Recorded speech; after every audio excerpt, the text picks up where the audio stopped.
而家唔少香港人對於佢哋嘅居住環境都越嚟越有要求，而對於住咗10幾年嘅屋企，都會想將佢哋粉飾一下，帶嚟一個全新嘅感覺。不過最困難嘅問題就係喺佢哋裝修嘅期間，究竟呢啲屋企嘅雜物究竟可以放喺邊度呢？其實都幾頭痛嘅喎。有啲人會採取最原始嘅方法，先將屋企嘅家私移向一邊，然後用布包好，完成一邊嘅工程之後，就會將啲嘢移翻去另外一邊。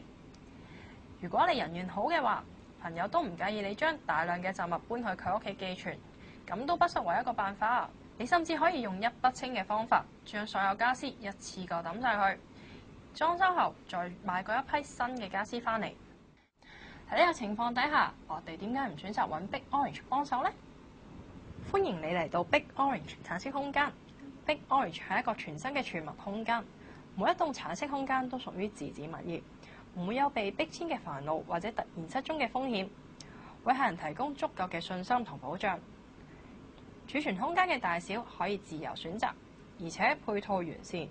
除咗24小時嘅嚴密保安之外，更加引入全港獨有嘅先進保安系統，